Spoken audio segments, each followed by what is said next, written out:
백성들이다 이것입니다. 여러분들은 오늘 밤 죽어도 예수님 때문에 영원한 천국에 들어갈 자격을 이미 얻은 줄로 믿습니다. 기독교와 세상 종교의 다른 점이 바로 이것입니다.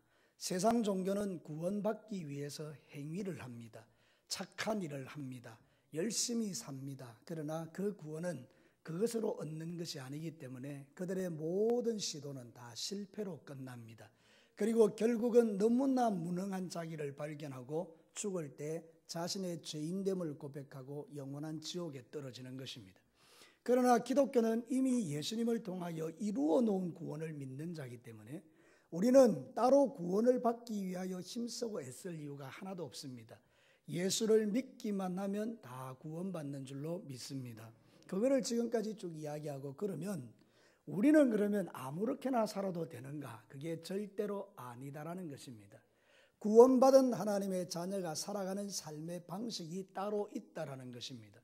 세상 사람들은 구원받기 위하여 착한 일을 하지만 예수 믿는 사람은 구원받았기 때문에 착한 일을 하는 것입니다. 그러므로 사랑하는 성도 여러분, 오늘 읽어드린 이 13장의 이야기는 바로 그 이야기를 하는 것입니다. 그래서 오늘 이 말씀을 보면서 우리가 하나님이 우리에게 들려주는 메시지는 여러분들은 진동하지 않을 하나님의 나라를 받은 사람으로서 어떻게 이 땅에서 하나님의 영향력을 행사하고 살아야 되는가, 거기에 대한 지혜를 우리가 얻게 된다는 것인데요. 첫 번째는 이런 것입니다. 이웃에 대한 태도를 달리하라 이렇게 말씀하는 것입니다. 1절부터 3절까지의 내용은요, 자기 자신에 대한 이야기가 아니고 이웃들을 향한 우리의 믿음의 삶의 모습을 보여줍니다. 여러분 성경 한번 주목해 보십시다. 형제 사랑하기를 계속하고 손님 대접하기를 잊지 말라. 이로써 부지 중에 천사를 대접한 이들이 있었느니라. 너희도 함께 갇힌 자같이 갇힌 자를 생각하고 너희도 몸을 가졌은즉 학대받는 자를 생각하라. 여기에 보면 내 이웃이 세 사람이 나오는데 하나는 나와 함께 믿음의 길을 가는 형제들이 있고요. 그 다음에 두 번째는 나그네, 내가 대접해야 되는 그 모르는 사람, 손님이 있고, 세 번째는 뭔가 하면 우리 주변에 학대받고 고통받는 수많은 사람들이 있습니다. 그들을 향하여 진동하지 않을 하나님 나라를 받은 우리 성도들은 어떻게 살아야 되는가? 형제는 사랑하고 손님은 대접하고 학대받는 자들은 위하여 기도해 주면서 그들의 아픔을 같이 나누는 긍휼한 마음을 가진 자가 되라 이렇게 말하는 것입니다. 그러면서 덤으로 이야기하기를 이런 일을 하다가 부지 중에 천사를 대접한 사람이 있다 이렇게 말합니다. 여러분이 잘 아시는 것처럼 이거는 창세기에 나오는 말씀입니다. 아브라함이 하루는 집에 있는데 저 멀리서 세 사람이 옵니다. 여러분 중동 땅에 가보면 그 당시에는 인구가 많지 않았기 때문에 손님들이 오는 경우가 별로 없었을 것 같아요. 그런데 마침 그 마을에 세 사람이 온 거예요. 아브라함이 너무 반가워서 그 세 사람을 맞이했죠. 근데 여러분이 알고 있는 것처럼 이 세 사람은 하나님의 모습이었습니다. 성부, 성자, 성령 세 사람의 모습이 사람의 모습으로 이렇게 오신 것이죠. 그래서 성경은 그것을 가리켜서 부지 중에 천사를 대접했다 이렇게 표현하는 것입니다. 사랑하는 성도 여러분, 우리 주변에는요 수많은 사람들이 있습니다. 그런데 우리가 그 사람들을 이렇게 대접하다 보면 어떤 일을 했는지는 모르지만 하나님은 그것을 기억하고 계시는데 마태복음 25장에서는 그것을 이렇게 설명하는 것입니다. 마지막 날에 양과 염소를 나눕니다. 하나님이 심판하실 때에 양들을 향해서 이렇게 말합니다. 너는 내가 헐벗었을 때 옷을 주었고 너는 내가 목마를 때에 마실 것을 주었고 내가 배고플 때 먹을 것 줬다 그러잖아요. 그런데 이 양이 있는 사람, 이 사람들은 기억이 안 나는 거예요. 언제 그랬습니까? 그렇게 했을 때 예수님이 말씀하시기를 세상에 있는 동안에 가난한 자, 헐벗은 자에게 해준 게 곧 나에게 한 것이다. 이렇게 말씀하신다는 거예요. 그러므로 사랑하는 성도 여러분, 우리가 지금 우리 주변에 있는 사람에게 베푸는 그 모든 일들은요, 나중에 하나님 나라 가면 주님 앞에 인정받는 일들이기 때문에 형제 사랑을 계속하는 것도 너무나 복된 일이고 손님을 대접하는 것도 너무나 복된 일이고 특별히 나보다 못한 사람들, 고통받는 사람의 그 고통을 함께 아파하며 기도해 주는 일들은 너무 복된 일입니다. 이런 귀한 일들을 여러분의 삶 속에서 풍성하게 가져가시기를 주의 이름으로 축복합니다. 저는 여러분에게 한 가지 물어보고 싶습니다. 여러분 구원받은 하나님의 자녀들이십니까? 아멘이죠, 당연히. 그러면 여러분 이렇게 살아가시기를 주의 이름으로 부탁드립니다. 형제를 지속적으로 사랑하고 내게 오는 손님들은 멀리하지 말고 대접해드리고, 그리고 이 땅 가운데 정말 힘들게 살아가는 이웃들을 위해서는 기도하고 물질이 있다면 만 원이라도 돕는 자가 되라는 거예요. 여러분, 쓰나미가 와서 수 없는 사람이 죽어나갈 때 하나님 아버지 저들을 긍휼히 여기달라고도 하고, 그들을 위하여 우리가 물질을 보내기도 하고, 아프리카에 고난받는 아이들 5만 원만 있으면, 3만 원만 있으면 그들은 공부를 1년 동안 할 수 있는 학비가 되어지는데, 그런 거하고 연결되어져서 한 구자씩 들어가서 그 한 명을 돕는 일들을 하시라 그 말입니다. 우리는 기도하면서 그런 결정을 했어요. 아내하고 이제 제가 한 명하고 우리 아내가 한 명하고 우리 찬영이가 대학 들어가면 한 명하고 찬미가 대학 들어가면 한 명하고 찬주가 대학 들어가면 한 명하고, 이렇게 여러분이 목표를 세워서 많이 할 수는 없다면 하나씩 하나씩 차근차근 하다 보면 그것이 나중에 하나님 앞에 섰을 때에 잘했다라고 칭찬받는, 하나님이 인정하시는 하나님의 사람의 삶이 된다라는 것입니다. 그러므로 사랑하는 성도 여러분, 우리는 거저 받았으니까 거저 주셔야 돼요. 성경이 그렇게 말해요. 마태복음 10장 7절과 8절에 가면서 전파하여 말하되 천국이 가까웠다 하고 병든 자를 고치며 죽은 자를 살리며 나병 환자를 깨끗이 하며 귀신을 쫓아내되 너희가 거저 받았으니 거저 주어라. 우리는 남을 섬김에 있어서 인색할 이유가 없는 것이 하나님께 너무 많은 은혜를 받은 거예요. 여러분, 이런 예를 들어볼까요? 우리 부모님이 저한테 100억을 주셨어요. 얼마나 감사합니까? 그러면 내게 이제 통장에 100억이 있는데, 여러분, 가난한 사람들 10,000원, 20,000원 도와주는 것은 쉽지 않습니까? 그죠? 하나도 어렵지 않지 않습니까? 그런데도 그 10,000원을 쓰는 게 아까워서 바들바들 떤다 그러면 그건 정말 잘못된 일이죠. 우리는 구원을 받았습니다. 100억 정도가 아닙니다. 예수님의 보배로운 피로 말미암아 구원받았기 때문에 이 구원은 값으로 계산하는 구원이 아닙니다. 여러분은 어떤 면에서 1조, 10조, 100조보다 더한 하나님의 은혜를 받은 사람인 줄로 믿습니다. 왜냐하면 100억을 하나님께 갖다 바치면 구원을 받습니까? 1조를 갖다 바치면 하나님께 구원 받습니까? 1000조를 갖다 주면 하나님께 구원 받습니까? 구원은 돈으로 받는 게 아니기 때문에, 우리가 받은 이 구원은요, 부모님에게 유산 10억 받는 거하고는 비교할 수 없는 것이기 때문에, 여러분이 만약에 주변에 있는 이웃들에게 뭘 하는 데 있어서 바들바들 떤다 그러면 그게 바로 악이라 그 말입니다. 그게 바로 죄라 그 말입니다. 사랑하는 성도들, 이 말씀이 이해가 되시는 분은 아멘. 맞죠? 그래서 우리는 선한 일을 하셔야 된다, 그런 뜻입니다. 하나님께 받은 은혜가 너무 크기 때문에. 그래서 아무리 가난한 사람도 5,000원은 남을 위해서 베풀 수 있고, 그보다 더 가난한 사람이 있다면 1,000원도 베풀 수가 있지 않겠어요? 돈이 정말 없다면 기도로 도울 수도 있지 않겠어요? 그죠? 그러니까 우리가 정말 이 땅의 삶을 살아갈 때 해야 될 일들이 뭐냐? 이웃에 대한 태도로 형제는 지속적으로 사랑하고 손님은 대접하고, 정말 고통받는 수많은 이웃들에게는 선한 영향력을 행사해서 단돈 10,000원이라도 그들에게 힘이 되도록 도와야 되는데, 지금 우리는 어떤 면에서 하나님이 보실 때에 정말 악한 사람일 수 있습니다. 한번 생각해 봅시다.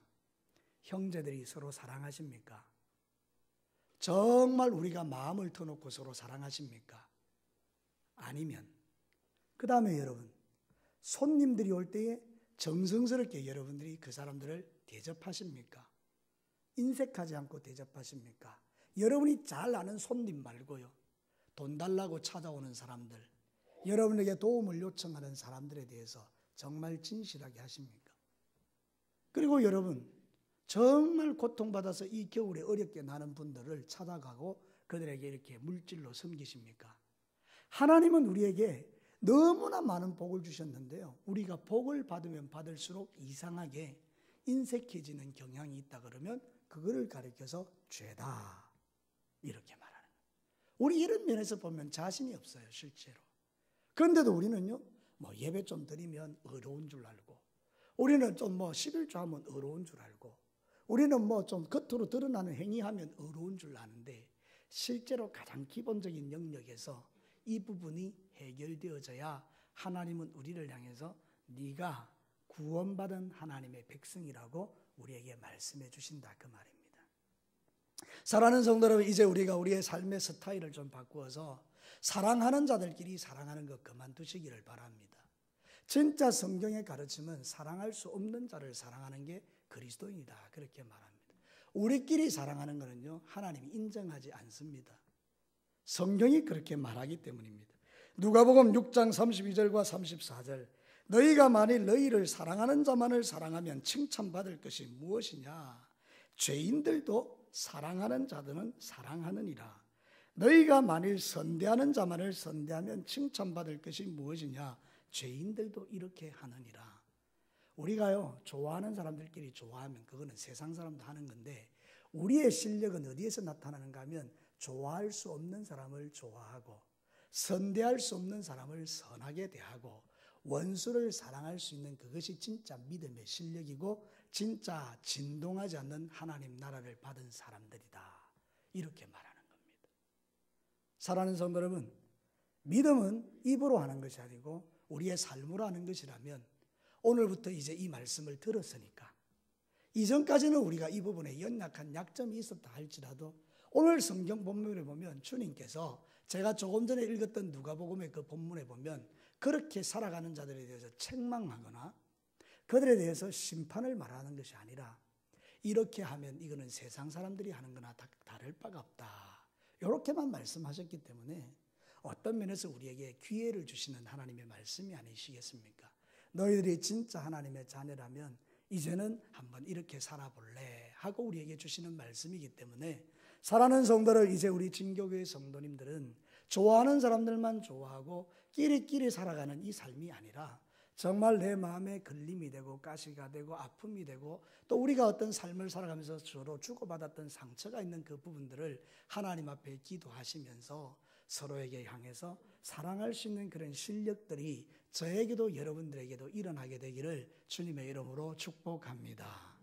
이웃을 대한 태도, 이 하나님 앞에 서면 반드시 주께서 우리에게 잘했다라고 말씀해 주시는 날이 올 거예요. 아마 여러분 그런 사람들이 있을 거예요. 내가 이 말씀에 은혜 받고 손을 내밀었는데 탁 이러는 사람이 있을 거예요. 그런데 그럼에도 불구하고 그렇게 하십시오. 그럼에도 불구하고 손 내미십시오. 그러면 하나님께서는 나를 보고 계십니다. 누가 보는 게 아니고 하나님이 나를 보고 계시는 거예요. 그러면 된 거예요. 하나님이 나를 인정해 주면 그건 된 거예요.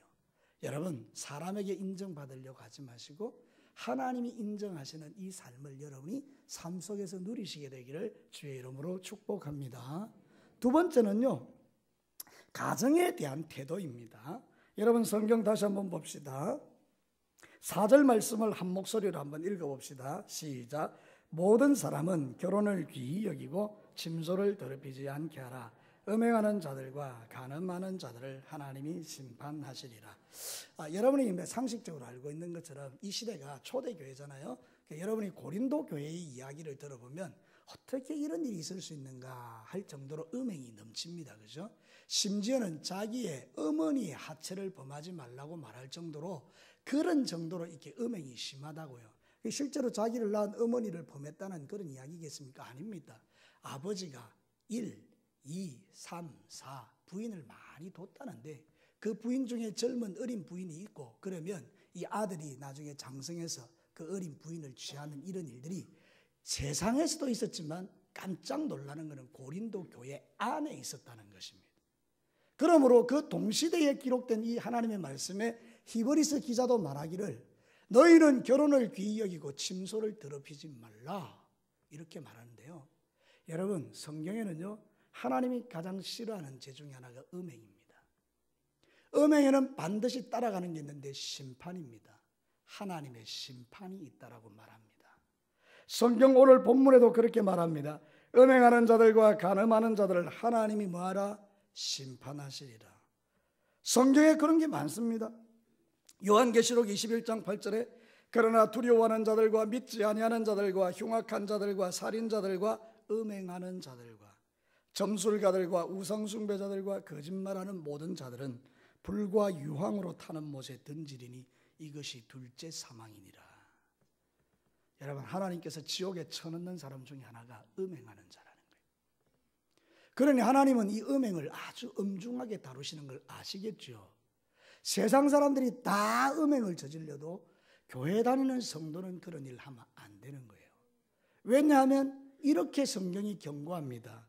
고린도전서 6장 18절에 음행을 피하라. 사람이 범하는 죄마다 몸 밖에 있거니와 음행하는 자는 자기 몸의 죄를 범하느니라. 그리스도인들은 몸이 다릅니다. 성령이 거하는 전입니다. 음행은 성령을 더럽히는 것입니다. 성전을 더럽히는 행위입니다. 그래서 하나님이 이것을 엄중하게 말하면서 심판이 있다라고 말합니다. 사랑하는 성도 여러분, 지금 세상은요, 음행, 음란 이거 죄도 아닙니다. 이렇게 말합니다. 지식이 있고 학식이 있는 사람들이 이렇게 말합니다. 성적인 자기 결정권을 침해하지 말라. 내가 어떻게 성생활을 하든지 간에 그게 네하고 무슨 상관이니? 그건 나의 고유의 권한이다. 모든 사단의 역사 속에는요, 네가 하나님이니까 네 마음대로 살아라는 그런 가치관이 흘러가게 되어 있습니다. 그러니 성적인 자기 결정권이라는 이 말은 뭔가 하면 네가 하나님이고 네 몸은 네 거니까 네 마음대로 사는 것이 뭐가 죄가 되느냐 이 말이거든요. 그 말은 뒤집어 말하면 하나님을 도전하는 행위라는 거예요. 요즘 여러분 유명한 게 뭐예요? 동성애예요. 동성애. 이 동성애를 공공연하게 저행하면서 청계천에서 그 유명한 김족강수라는 사람이 이렇게 남자하고 공개적인 결혼식을 하고 구청에 가서 혼인신고를 했습니다. 우리나라 법에는 거기 있을 수 없으니까 거절하니까 헌법에 소원을 넣어가지고 이거를 언젠가는 쟁취하겠다라고 하는 짓을 하는 사람들이 이 사람들인데, 여러분 그러면 교회는 어떨까요? 순결합니까? 여러분 놀라지 마십시오. 이 음행의 죄가 교회 안에 가득합니다.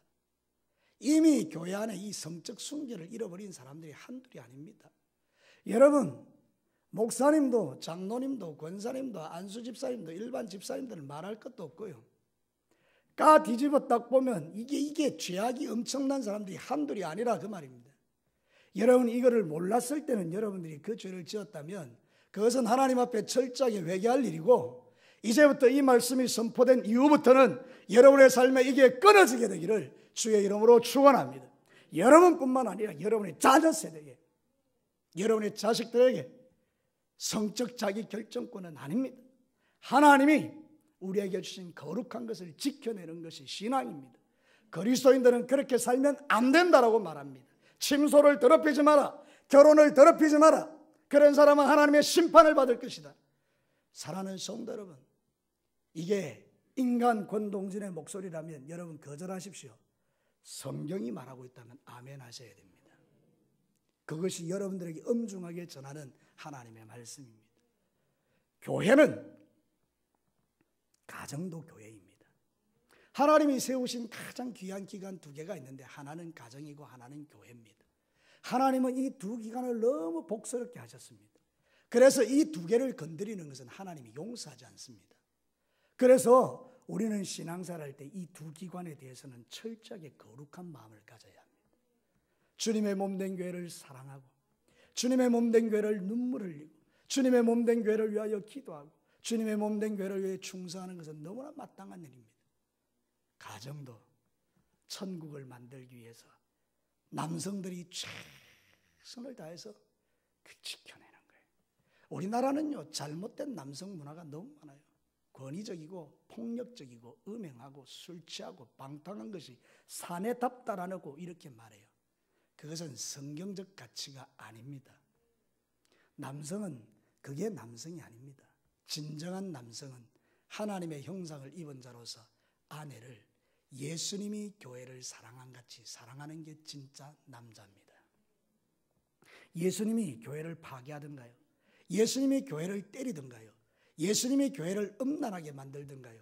예수님이 교회를 지저분하게 만들던가요? 아닙니다. 예수님은 자기의 몸을 바쳐서 교회를 지키신 분입니다. 마찬가지로 우리 남자들은 자기에게 붙여준 그 한 아내를 위하여 예수님이 교회를 사랑한 것처럼 그렇게 사랑하는 것이 진짜 남자라 그 말입니다. 진짜 남자가 되시기를 축원합니다. 여자도 마찬가지입니다. 동일합니다. 아내는 남자를 사랑하기를 그렇게 사랑하는, 우리가 주님을 사랑하는 것처럼 그렇게 사랑하는 거예요. 이게 무너져 버리면 교회는 세상을 향해서 말을 못합니다. 다윗이 자기 큰아들 암논이 배다른 동생 다말을 범했는데 왜 말 못합니까? 다윗이 자기가 밧세바를 취했기 때문에 그 아들에게 한마디도 말할 수 없는 것입니다. 사랑하는 성도 여러분, 오늘도 저와 여러분이 믿음의 삶을 살아갈 때 이 하나님의 말씀을 기억하시고 정말 끊을 것 끊고 자를 것 잘라서 마지막 순간까지 남의 아내, 남의 남편을 탐할 이유가 없고 십계명에 있는 것처럼 내게 주신 그 남편과 아내에게 최선을 다하여 섬기시는 거예요. 사랑하는 성도 여러분, 음란한 말을 그치십시오. 이 말이라는 게 얼마나 무서운지 아십니까? 음란하게 말하면 음란이 타는 겁니다. 여러분 기억하세요. 거룩하게 말하세요. 거룩하게 말하는 게 그리스도인들입니다. 우리 여자 성도들이, 젊은 여자 성도들이 맞는데 음란하게 말하는 거 그거 좋은 거 아닙니다. 그게 죄입니다. 거기서부터 모든 죄가 시작되고 사단은 틈을 내는 것입니다. 그러므로 거룩한 말을 하라고 성경은 말합니다. 희롱하는 말이나 음행하는 말이나 더러운 말은 입 밖에도 내지 말라고 성경이 말하고 있지 않습니까? 그러므로 여러분, 우리는 정말로 교회가 거룩하고 순결해져야 하나님의 복이 임하는 것입니다. 이 마지막 시대에 우리가 살아야 될 것은 거룩입니다. 그래서 여러분들 신앙생활 하실 때 조심해서 믿음의 길을 걸어야 합니다. 데살로니가전서 4장 3절과 8절에도 그렇게 말합니다. 하나님의 뜻은 이것이니 너희의 거룩함이라. 하나님의 뜻은 이것이니 너희의 거룩함이라. 곧 음란을 버리고 각각 거룩함과 존귀함으로 자기 안에 대할 줄을 알고 하나님을 모르는 이방인과 같이 세욕을 따르지 말고 이 일에 분수를 넘어서 형제를 해하지 말라. 이는 우리가 너희에게 미리 말하고 정언한 것 같이 이 모든 일에 주께서 신원하여 주심이라. 이 말이 무섭습니다. 신원이라는 것은 하나님이 직접 심판하시고 갚아준다는 거예요. 내가 남의 형제의 아내를 취했는데 그 형제가 얼마나 억울한지 하나님께 호소합니다. 하나님, 내가 이렇게 억울한 일을 당했습니다. 하나님, 그래? 내가 신원하여 주리라. 하나님의 심판은 여러분 상상할 수 없는 거예요. 그러니 이런 죄를 어떻게 우리가 지을 수 있겠어요? 순간적이고 찰나적인 그런 즐거움을 위해서. 이게 얼마나 멍청하고 어리석은 짓이냐 그 말입니다. 그러니까 사랑하는 성도 여러분, 몰랐을 때는 몰라도 알았을 때는 이를 깨물고 혀를 깨물고 자리를 피하고 하나님 앞에 거룩하게 살기를 결정하는 게 남자들이, 여자들이 해야 될 일들입니다. 사랑하는 성도 여러분, 우리는 하나님 앞에서 이런 믿음의 삶을 살도록 성경이 권면하는 이유가 뭡니까? 우리는 진동하지 않을 하나님 나라를 받은 하나님의 백성들이기 때문입니다. 이 땅에서도 지 마음대로 살고 이 땅에서도 더럽게 살고 이 땅에서도 지저분하게 살다가 어떻게 천국에 들어가서 거룩한 삶을 살 수 있냐 이 말입니다. 절대 그럴 수 없습니다. 이 땅에서 천국을 연습하고 이 땅에서 거룩한 삶을 산 자들이 하나님 나라에 들어가서 그 삶을 진정으로 100% 온전하게 누리는 게 천국입니다. 이 땅에서 여러분이 살아가는 가정을 천국으로 만드시기를 바랍니다. 저는 목사로서의 제 목표가 그것입니다. 우리 가정이 천국 되는 가정, 우리 교회가 천국 같은 교회, 이것이 목사로서의 당연히 해야 될 일이 아닙니까? 여러분도 마찬가지예요. 장로님들이 해야 될 일, 안수 집사님들이 해야 될 일, 권사님들이 해야 될 일, 집사님들이 해야 될 일들이 이런 일들이에요. 여러분이 사는 모든 삶의 현장을 여러분이 천국을 만드는 것입니다. 마지막 세 번째입니다. 하나님을 향한 태도가 달라야 합니다. 우리는 진동하지 못할 하나님 나라를 받았기 때문에 하나님을 향한 태도가 달라야 됩니다. 그게 여러분 5절부터 6절 말씀입니다. 돈을 사랑하지 말고 있는 바를 족한 줄 알라. 그가 친히 말씀하시기를 내가 결코 너희를 버리지 아니하고 너희를 떠나지 아니하리라 하셨느니라. 그러므로 우리가 담대히 말하되 주는 나를 돕는 이시니 내가 무서워하지 아니하겠노라. 사람이 내게 어찌하리요 하노라. 이게 이상한 말씀이에요. 처음에 돈으로 시작하는데 결론은 하나님이에요. 제가 이 말씀을 준비하면서 묵상을 해봤어요. 찾아봤어요. 그런데 이게 여러분 생각해 보십시오. 돈을 사랑하지 말라 있는 줄 족하래. 돈 이야기 하다가 갑자기 주는 너희를 돕는 자시니까 누가 너희들 해치겠느냐, 두려워하지 말라, 이런 이야기로 나가잖아요. 아니, 돈하고 이게 무슨 상관이 있어요? 상관이 있어요. 이 당시 히브리스가 기록된 그 당시에는요, 핍박이 엄청났거든요. 예수 믿는 순간에 직장도 잃어버리고 사업도 빼앗기고 가정에서 쫓겨나요. 돈이 없어져요. 먹고 살 길이 막막해져요. 그러니까 사람들이 돈을 사랑하게 될 수밖에 없어요. 돈을 사랑하기 때문에 돈을 잃어버리는 게 두려우니까 하나님을 떠나는 거예요. 그러니까 이 히브리서 기자가 말하는 거예요. 돈이 너희를 지키냐, 하나님이 너희를 지키냐. 그러니 하나님이 너희들의 공급자니까 두려워하지 말라라고 지금 말하고 있는 겁니다. 마지막 시대는 여러분 돈이 넘치는 시대가 아닙니다. 예수 믿으면 믿을수록 가난해질 수 있고요, 예수 믿으면 믿을수록 힘든 일을 당하기가 쉬운 게 마지막 시대입니다. 왜냐하면 마지막 시대는 죄악이 관영하고 편법이 통하는 시대이기 때문에 예수 믿는 사람이 어떻게 편법대로 살아갈 수가 있겠습니까? 여러분 제발 편법을 버리십시오. 불법을 버리십시오. 그것이 순간적으로는 여러분에게 유익하게 할지는 모르지만 장기적으로는 하나님의 축복을 막는 길입니다. 불법을 행하는 곳에 하나님이 축복을 부으실 수 없습니다. 차라리 우리가 모든 것에 감옥에 갈지라도 하나님 앞에 정직한 것이 옳습니다. 그러면 하나님이 그 정직을 통해서 감옥에도 안 가게 하실 뿐만 아니라 새로운 길들을 열어 가십니다. 하나님이 공급자라는 거예요. 여러분 두 주인을 섬기니까 하나님께서 역사하실 수가 없어요. 성경이 말하죠. 마태복음 6장 24절에 한 사람이 두 주인을 섬기지 못할 것이니 혹 이를 미워하고 저를 사랑하거나 혹 이를 중히 여기고 저를 경히 여김이라. 너희가 하나님과 재물을 겸하여 섬기지 못하느니라. 돈도 하나님, 하나님도 하나님, 이런 거는 없다는 거예요. 하나님을 선택하든지 돈을 선택하든지 둘 중에 하나인데 돈을 선택하면 하나님을 떠나는 것입니다. 하나님을 선택할 때 돈이 따라오는 것입니다. 아멘. 그래서 여러분이 모든 걸 결정할 때 하나님이 기뻐하는 결정을 하시는 것이 바로 그것입니다. 하나님, 지금 당장 순간에 이익이 눈에 보이는데 이거 버립니다. 나 하나님 선택할게요. 이 고백을 하나님이 너무 좋아하는 거예요. 그래서 그 선택하는 사람은 어렵다 하시고 성경에 말하기를 의인의 자손이 걸식함을 보지 못했다. 의인의 자식이 거지가 안 된다는 거예요. 왜? 하나님이 공급해 주시니까. 근데 우리는 하나님이 안 믿어져요. 안 보이니까. 그게 당장 보이는 돈, 그걸 쫓아서 우리가 하나님과 바꿔버릴 때가 실제로 많다라는 것이죠. 그래서 우리 진교교회 성도 여러분, 편만하게 퍼져져 있는 하나님보다 더 사랑하는 돈을 사랑하는 마음 때문에 행한 불법들이 여러분에게 있다면 그것도 다 정리하고 끊어내고 하나님을 위하여 가난해지기를 결정하십시오. 그러면 하나님이 그 다음부터 두려워하지 말라, 내가 너와 함께한다. 5절 말씀을 그렇게 한번 읽어봅시다.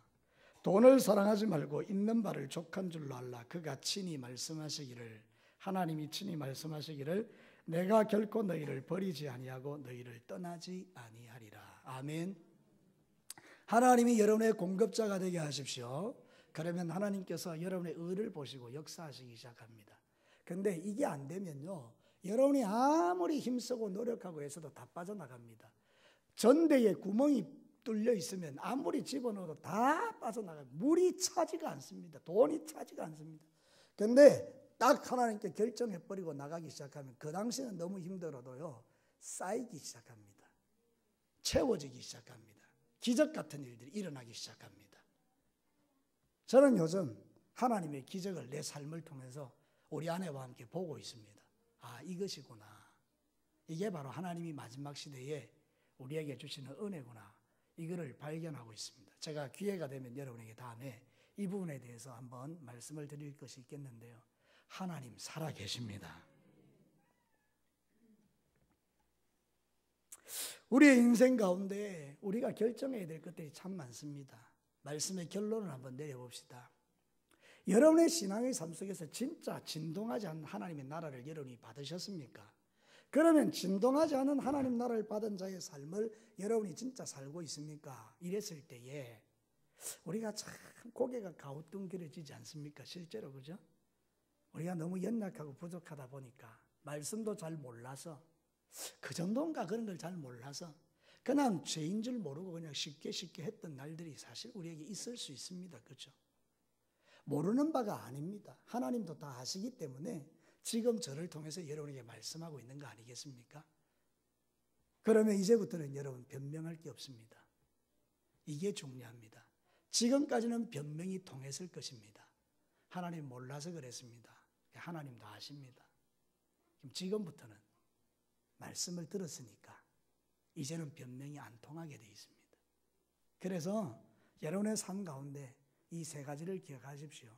이웃에 대한 태도, 형제를 지속적으로 사랑하되 사랑하는 형제만 사랑하는 게 아니고 사랑할 수 없는 형제도 사랑하고 손님들 가난하고 힘든 사람 찾아오면 빈손 들고 돌려보내지 말고 찬물한 것이라도 대접해서 돌려보내고 너무 힘들고 가난하고 억울한 일을 당한 형제가 있다면 마음을 나누어 함께 기도해 주면서 물질을 도와줄 수 있다면 물질로 도와주는 이 이웃에 대한 태도, 이거를 회복하시고 가정의 순결을 깨뜨렸다면 그것도 주님 앞에 철저하게 회개하고 입이 아니라 내 가슴을 찢으며 다윗이 그러했던 것처럼 침상에 눈물로 벽에를 적시며 하나님 앞에 회개하고 다시는 내가 그런 죄를 짓지 않겠다고 결정해버리는 이 삶을 한다면 하나님 너무 좋아하시는 것이죠. 그리고 세상에 있는 돈을 사랑하는 그런 것들을 다 버리고 하나님만 공급자로 삼아 살겠다라고 결단하기 시작할 때 하나님이 기적을 일으키기 시작합니다. 하나님이 되신 것을 우리에게 보여주기 시작합니다. 저는 참 너무너무 이거 생각만 해도 가슴이 벅차고 행복한 게 이런 것입니다. 여러분의 인생 가운데 하나님이 하나님 되심을 보여주기 시작하는 역사가 일어나는 것처럼 행복하고 기쁜 일이 어디 있겠습니까? 기가 막힙니다. 하나님 살아계십니다. 막 눈물이 막 저절로 쏟아지는 거예요. 하나님, 나는 하나님이 나 버린 줄 알았는데 하나님 나 이렇게 사랑하시네요. 너무너무 감사해요. 막 하나님의 하나님 되심이 막 너무 좋아서 그렇게 감격하는 성도가 어떻게 주님을 떠날 수 있겠습니까? 그런 사람들이 어떻게 하나님을 배신할 수가 있겠습니까? 그래서 여러분 진교계의 성도 여러분, 이제부터 여러분의 모든 삶 속에 죽은 하나님이 아니라 살아계셔서 여러분 한 사람 한 사람에게 내가 하나님이다 이렇게 여러분에게 보여주시는 그런 역사와 기적들을 맛보시면서 성경에 있는 이 하나님이 여러분의 삶에 그냥 하나님으로 체험되어지는 이 놀라운 역사와 기쁨과 즐거움과 행복이 여러분의 신앙생활에 물결같이 흘러가서 우리 성도들이 와, 하나님 멋쟁이, 하나님 너무 좋은 분, 하나님 너무 선하신 분, 하나님이 나의 이 모든 삶에 그렇게까지 세밀하게 간섭하시는 분, 이거를 고백할 수 있는 그런 진짜 신앙인들이 되시기를 주님의 이름으로 축복합니다. 같이 한번 기도합시다. 일단은 여러분 말씀 들은 것 가지고 회개 한번 해봅시다.